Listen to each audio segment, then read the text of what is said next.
যেভাবে বসেছিল সেভাবেই থাকল, শুধু আর প্রাণ নেই।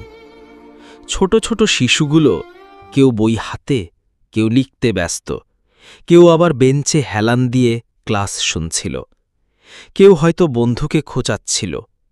মুহূর্তেই সব শেষ। একটা বিশাল শব্দ, এরপর ধোঁয়া, আগুন, চিৎকার, আর তারপর নিস্তব্ধতা।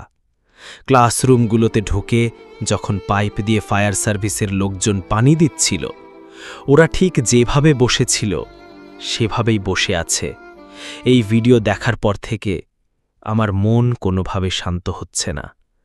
কিন্তু ওদের আর কোনো নড়াচড়া নেই। কারো হাতে এখনো খোলা বই, কারো চোখ কেবল বিস্ময়ে স্থির, যেন বুঝে উঠতেও পারেনি কি ঘটল। আহা, নিমিষেই সব শেষ। শরীরগুলো আর শরীর নেই, কয়লায় রূপ নিয়েছে। ছোট ছোট ব্যাগ, রঙিন পানির বোতল, পেন্সিল বক্স সব ছড়িয়ে ছিটিয়ে আছে। একটা ছোট্ট জুতো পুড়ে গিয়েছে একপাশে, আরেকটি মাটির নিচে চাপা। কেউ জানালার দিকে ছুটে গিয়েছিল বাঁচার আশায়, কেউ হয়তো বন্ধুর হাত ধরেছিল শেষ মুহূর্তে। তাদের কষ্ট কেমন ছিল, কেমনটা অনুভব হয়েছিল? বাবা মায়ের বুকে মুখ লুকানোর জন্য কেমন ছটফট করছিল ওরা? একটা শিশু যখন আগুনের গরমে ছটফট করে, যখন নিঃশ্বাস নিতে গিয়ে ধোঁয়ায় দম আটকে আসে, তখন সেই কয়েক সেকেন্ডের মৃত্যু কতটা ভয়াবহ তা কেবল ভাবলেই বুকের ভেতর মোচড় দেয়। সামান্য একটু গরম আমাদের কেমন যন্ত্রণা দেয়, আর বিমানের ওই 900 থেকে 1200 ডিগ্রি সেলসিয়াসের তাপ!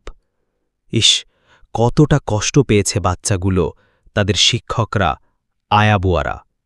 তাদের কান্না কেউ শোনেনি, তাদের ডাক কেউ শুনতে পায়নি, তাদের রক্ষা করার মতো কেউ ছিল না।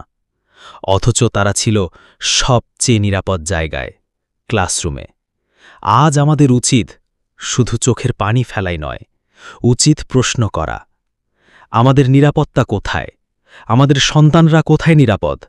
কেন স্কুলের পাশেই এমন ঝুঁকিপূর্ণ রুট?